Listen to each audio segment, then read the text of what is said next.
الرحمن علم القرآن خلق الإنسان علمه البيان الشمس والقمر بحسبان والنجم والشجر يسجدان والسماء رفعها ووضع الميزان ألا تطغوا في الميزان وأقيموا الوزن بالقسط ولا تخسروا الميزان والأرض وضعها للأنام فيها فاكهة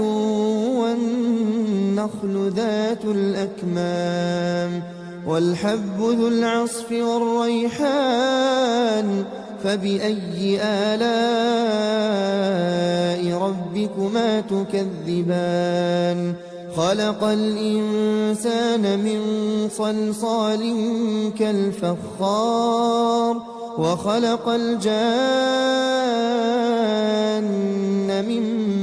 مارج من نار فبأي آلاء ربكما تكذبان رب المشرقين ورب المغربين فبأي آلاء ربكما تكذبان مرج البحرين يلتقيان بينهما برزخ لا يبغيان فبأي آلاء ربكما تكذبان يخرج من